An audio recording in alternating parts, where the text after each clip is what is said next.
নমস্কার, study of হিস্ট্রিতে সবাইকে স্বাগত। আমি আগের ক্লাসে নবম শ্রেণীর ভিয়েনা সম্মেলনের নীতিগুলি সম্পর্কে আলোচনা করেছি। তোমাদের এই অধ্যায় অর্থাৎ তৃতীয় অধ্যায়, এই অধ্যায়ে কী রয়েছে না, ঊনবিংশ শতকের ইউরোপ, রাজতান্ত্রিক ও জাতীয়তাবাদী ভাবধারার সংঘাত।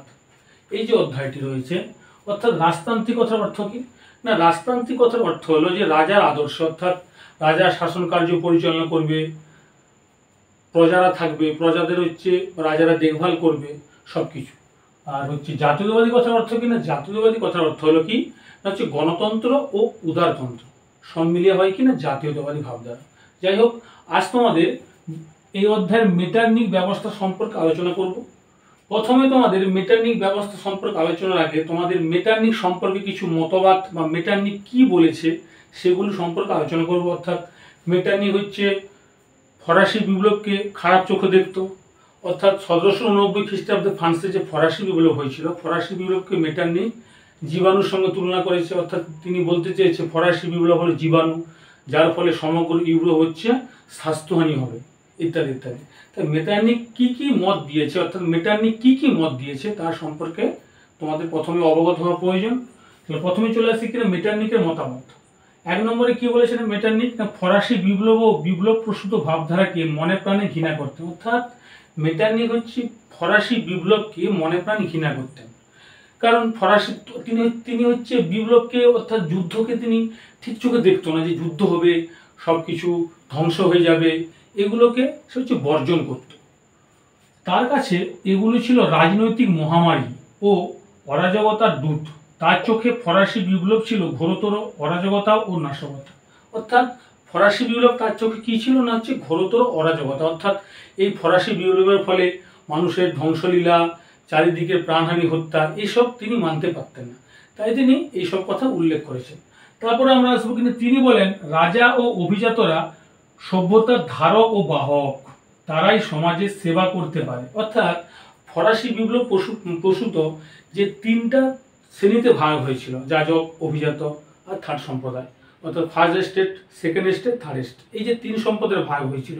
তাহলে এই যে ফ্রান্সের যে মোট 100% মানুষ বাস করে, সবচেয়ে বেশি পার্সেন্ট কোথায় ছিল না, 97% থার্ড সম্প্রদায়।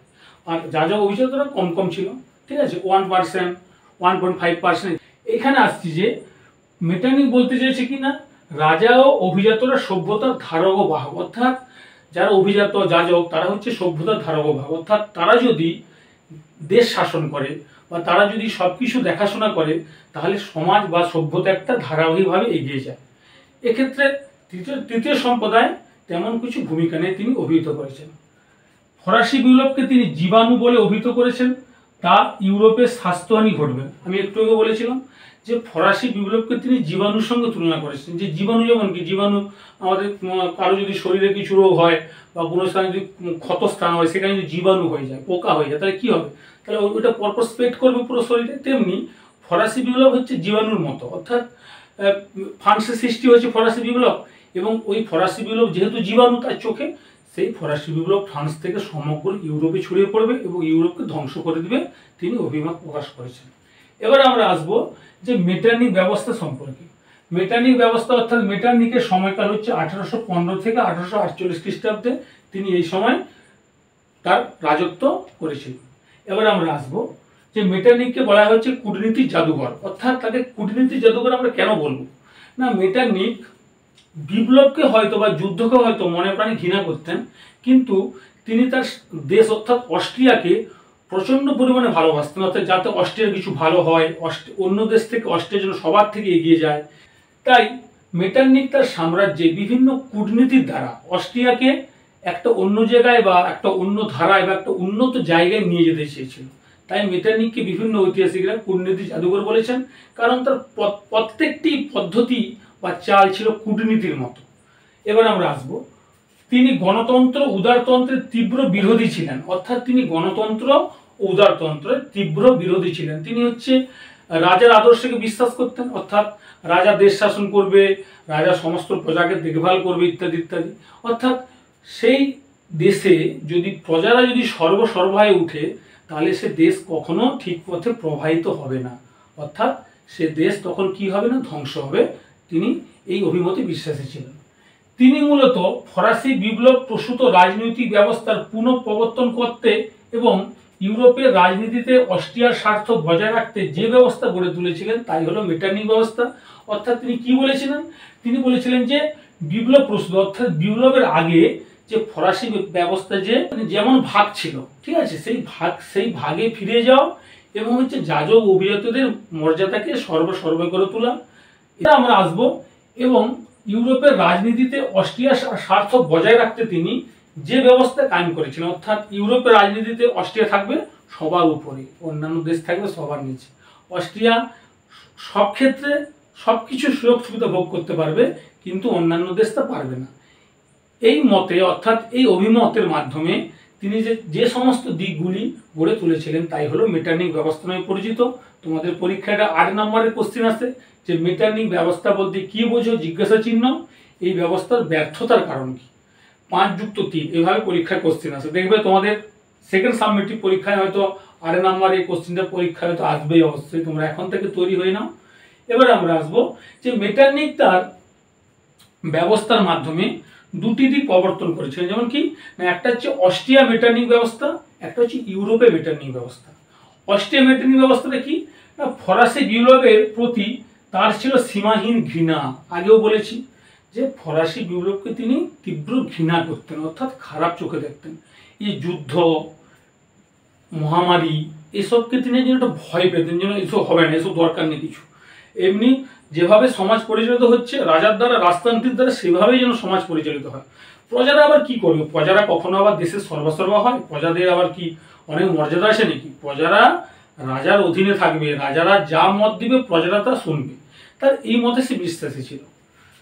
ফরাসি বিপ্লব প্রসূত ভাবধারা যাতে অস্ট্রিয়া প্রবেশ করতে না পারে, তাই তিনি অস্ট্রিয়ার বিভেদ নীতির আশ্রয় নেন। অর্থাৎ যেহেতু সে ফরাসি বিপ্লবকে ঘৃণা করত, তাই ফরাসি বিপ্লব যেহেতু ফ্রান্সে হয়ে গেছে, তাই সেই ফ্রান্সের ফরাসি বিপ্লবের যে ভাবধারা বা আদর্শ, সে আদর্শ যেন অস্ট্রিয়াতে প্রবেশ করতে না পারে, তাই তিনি কি করেছিল না, বিভেদ নীতির আশ্রয় নিয়েছিল বা বিভিন্ন ব্যবস্থা তিনি গঠন করেছিলেন।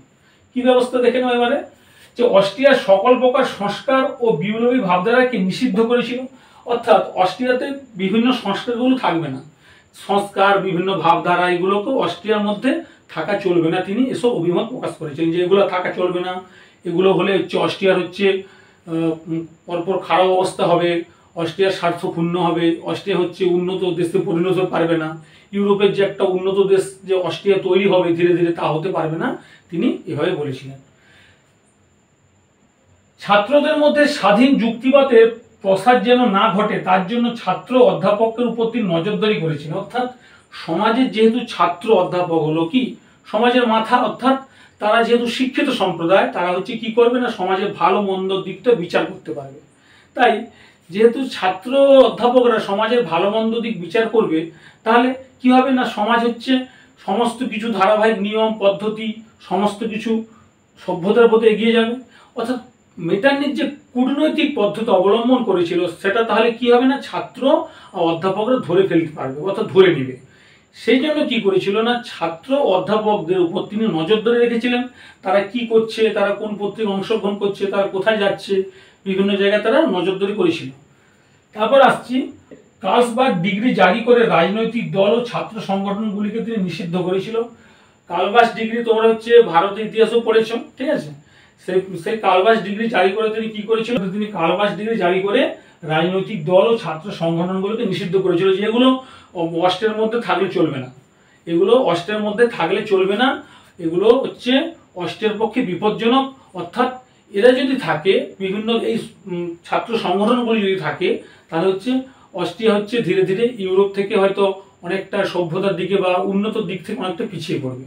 তিনি এভাবে বলতে চেয়েছিলেন তার মেটার্নিক ব্যবস্থার মাধ্যমে। সংবাদপত্রের স্বাধীনতা হরণ করেছিলেন এবং 39টি ক্ষুদ্র ক্ষুদ্র রাষ্ট্র প্রবর্তন এবং প্রধান করেন অস্ট্রিয়াকে। রক্ষণশীল নীতি তিনি প্রবর্তন করেছিলেন। অর্থাৎ কি না, তিনি হচ্ছে 1819 খ্রিস্টাব্দে কার্লসবার্গ ডিগ্রি জারি করেছিলেন এবং ছাত্রদের সংগঠনগুলিকে ভেঙে দিয়েছিলেন। সংবাদপত্রের স্বাধীনতা হরণ করেছিলেন, অর্থাৎ সংবাদপত্র যে বিভিন্ন দাবি দেওয়া বা মতগুলো প্রত্যেক দিন যে প্রকাশিত হবে, যাতে সেগুলো সাধারণ মানুষের চোখে আসবে, তার জন্য তিনি কি করেছিলেন না, সংবাদপত্রের স্বাধীনতাকে তিনি একেবারে হরণ করেছিলেন, যে সংবাদপত্র আর এভাবে ছাপা যাবে না বা বিলি করা যাবে না। সংবাদপত্রের স্বাধীনতা হরণ করার পর তিনি 39টি ক্ষুদ্র ক্ষুদ্র রাষ্ট্র প্রবর্তন করেছিলেন এবং এই 39টি ক্ষুদ্র ক্ষুদ্র রাষ্ট্র প্রবর্তন করে তিনি অস্ট্রিয়াকে সবার মধ্যে, অর্থাৎ এখানে হচ্ছে অস্ট্রিয়াকে তার অন্যতম আসনে বসিয়েছিলেন এবং অস্ট্রিয়াকে প্রধান করেছিলেন। এটাই হলো কি, এটাই হলো অস্ট্রিয়ার মেটারনিক তন্ত্র, অর্থাৎ অস্ট্রিয়ার মধ্যে এটা হচ্ছে অস্ট্রিয়ার মেটারনিক ব্যবস্থা। এবার আমরা আসবো যে হচ্ছে ইউরোপের মেটারনিক ব্যবস্থা কি ছিল। ইউরোপে শক্তি সমবায় নীতি গড়ে উঠেছিল। এই শক্তি সমবায় নীতির মূল দিক কি ছিল না, জাতীয়তাবাদী বিপ্লব প্রসূত বিভিন্ন দিকগুলো দমন করা, অর্থাৎ জাতীয়তাবাদী ভাবধারায় উদ্বুদ্ধ বিভিন্ন দিকগুলো দমন করেছিল কনসেপ্ট অফ ইউরোপ বা ইউরোপীয় শক্তি সমবায় নীতি। 1820 খ্রিস্টাব্দে টপর ঘোষণায় যাতে বা দেশে যাতে বিপ্লব ঘটবে তার তিনি স্থিতাবস্থা নীতি প্রবর্তন করেছিলেন। এই স্থিতাবস্থা নীতি প্রবর্তন করে তিনি বিভিন্ন বিদ্রোহগুলিকে দমন করেছিলেন। এটাই হলো কি, এটাই হলো হচ্ছে ইউরোপের মেটারনিক তন্ত্র, অর্থাৎ টোটাল ইউরোপে তিনি এই মেটারনিক ব্যবস্থা প্রবর্তন করেছিলেন যাতে ইউরোপের মধ্যে বিভিন্ন বিপ্লবগুলি না হয়, যুদ্ধ না হয়, টোটাল ইউরোপ যেন একটা শান্তিভাবে বসবাস করে ইত্যাদি ইত্যাদি। তাহলে আমরা জানলাম, তোমাদের মনে প্রশ্ন আসতে পারে তাহলে মেটারনিক তো খুব ভালো প্রকৃতির মানুষ, তাহলে সে তো বিপ্লব চায়নি, সে তো চেয়েছে শান্তি শান্তি শান্তি, শান্তি ছড়িয়ে পড়ে পুরো ইউরোপে, তোমরা হয়তো ভাববে। কিন্তু মেটারনিক হয়তো বিপ্লব চায়নি, কিন্তু মেটারনিকের উদ্দেশ্য আলাদা ছিল। কি উদ্দেশ্য? মেটারনিক ছিল একজন কূটনীতিবিদ। তার উদ্দেশ্য ছিল যে সমগ্র ইউরোপের মধ্যে অস্ট্রিয়া যাতে সর্বসর্ব পরিণত হয়, এই নীতির ফলে তিনি এই দিকগুলি তুলে ধরেছিলেন। এবার আমরা আসবো যে টোটাল হলো কি না, টোটাল হলো হচ্ছে মেটারনিক ব্যবস্থা। এটাই হলো মেটারনিক ব্যবস্থা, অর্থাৎ মেটারনিক কেমন প্রকৃতির মানুষ ছিলেন, মেটারনিক হচ্ছে মেটারনিক তিনটা ব্যবস্থা, মেটারনিক ব্যবস্থা বলতে কি বোঝো, ইউরোপের মেটারনিক ব্যবস্থা কি, অস্ট্রিয়ার মেটারনিক ব্যবস্থা কি, ইত্যাদি ইত্যাদি। এবার আমরা আসবো যে মেটারনিক ব্যবস্থা ব্যর্থতার কারণগুলি কি কি। মেটারনিক ব্যবস্থা ব্যর্থতার কারণ হলো মেটারনিকের দিক বা মেটারনিক ব্যবস্থা ছিল নেতিবাচক, সুবিধাবাদী ও দমনমূলক। অর্থাৎ নেতিবাচক কি না, তার দিকগুলি ইতিবাচক ছিল না, ভালো দিক ছিল না। যেহেতু তার দিকগুলি ছিল নেতিবাচক, মানে কি কূটকৌশলে ভরা, শুধুমাত্র অস্ট্রিয়াকে তিনি প্রাধান্য দিতে চেয়েছিল। তিনি অন্যান্য দেশের তুলনায় অন্যান্য দেশকে তিনি একঘরে করতে চেয়েছিল এবং অস্ট্রিয়াকে তিনি প্রাধান্য দিতে চেয়েছিল, অর্থাৎ তিনি অস্ট্রিয়াকে প্রাধান্য দিতে চেয়েছিল। আগের ক্লাসে যে আমি ভিয়েনা সম্মেলনের নীতিগুলি আলোচনা করেছি, তোমরা সেখানে অবশ্যই দেখেছো যে ভিয়েনা সম্মেলনে ফ্রান্সকে একঘরে করে দেওয়া হয়েছিল। যেহেতু ফ্রান্স কি ছিল না, একটা হচ্ছে উন্নত মানের শক্তিশালী দেশ এবং হচ্ছে নেপোলিয়ান এই ফ্রান্সের একজন উল্লেখযোগ্য সম্রাট ছিল, তার দক্ষ শাসন কার্য বা সমরকুশলী যোদ্ধা তিনি ছিলেন, ইত্যাদি ইত্যাদি। এর ফলে তিনি ফ্রান্সকে কি করেছিলেন না হচ্ছে একঘরে করে দেওয়ার চেষ্টা করেছিলেন। তেমনি অস্ট্রিয়াকে উল্লেখযোগ্য স্থানে প্রতিষ্ঠা করার জন্য ইউরোপের বিভিন্ন দেশগুলোকে তিনি এক কোণে ঠেসে দিয়েছিলেন। ঠিক আছে, এবার আমরা আসছি 2 নম্বর, অতিরিক্ত রক্ষণশীলতা ও গোলামীশীল। তার নীতিগুলো ছিল বা তার এই ব্যবস্থা ছিল কি না, অতিরিক্ত রক্ষণশীলতা, রক্ষণ, এবং কি না হচ্ছে গোলামি কুসংস্কারে ভরা।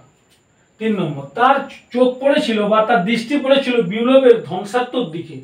অর্থাৎ তিনি বলতে চেয়েছিলেন যে ফ্রান্সের এই বিপ্লব হচ্ছে জীবাণু, অর্থাৎ এই জীবাণুর ফলে সমগ্র ইউরোপে এই জীবাণু ছড়িয়ে পড়বে এবং ইউরোপকে ধ্বংস করবে। কিন্তু তিনি কখনোই ভেবে উঠতে পারেননি যে ফ্রান্সের যে বিভিন্ন কর ব্যবস্থাগুলো ছিল, যাজক অভিজাতরা বিভিন্নভাবে সেই সব কর হচ্ছে সাধারণ মানুষের উপর চাপিয়ে দিয়েছিল, তাদের উপর কর আদায় করতো ইত্যাদি ইত্যাদি, সেই দিকগুলো তিনি কখনোই তার চোখে পড়েনি। এবার আমরা আসবো মেটারনিক ব্যবস্থা সম্পর্কে বিভিন্ন ঐতিহাসিকরা কি বলেছে বা মেটারনিক সম্পর্কে ঐতিহাসিকরা কি বলেছে। ঐতিহাসিক কেটেলবি বলেছেন যে মাছ যেমন জলে অবাধে বিচরণ করে, তেমনি মেটারনিকও তার ভিয়েনা সম্মেলন যে গৃহীত হয়েছিল সেই ভিয়েনা সম্মেলনে তিনি অবাধে বিচরণ করেছিলেন। কোনো ঐতিহাসিক বলেছেন তিনি হলেন মিথ্যাবাদী, কেউ বলেছেন তিনি রাজনৈতিক ভাঁড়, অর্থাৎ তার দৃষ্টিভঙ্গিগুলো ছিল অস্ট্রিয়াকে বাঁচানোর স্বার্থ নিয়ে গঠিত। তার দৃষ্টিভঙ্গিগুলি ছিল মূলত ইউরোপের মধ্যে অস্ট্রিয়াকে উচ্চতরে প্রতিষ্ঠিত করার জন্য এবং অন্যান্য দেশকে একঘরে করে দেওয়ার জন্য। তাহলে আজ আমরা মেটারনিক ব্যবস্থা সম্পর্কে জানতে পারলাম। মেটারনিক ব্যবস্থা পরীক্ষার ক্ষেত্রে খুব ইম্পর্টেন্ট কোশ্চেন, খুব এটা তোমরা ভালো করে পড়বে, পরীক্ষায় আসবে দেখবে। ভিডিওটা যদি ভালো লেগে থাকে অবশ্যই লাইক কমেন্ট করবে, কেমন লাগলো ভিডিওটি বলবে, আর হচ্ছে সাবস্ক্রাইব করবে এবং উপরে বেল আইকনটি ক্লিক করবে। দিলে তোমরা ধারাবাহিকভাবে সমস্ত ভিডিওগুলি পেয়ে যাবে। গুরুত্বপূর্ণ কোশ্চিন, পরীক্ষায় কি হবে বা সাজেশান সব তোমাদের দেওয়া হবে। আজ এখানে রাখছি।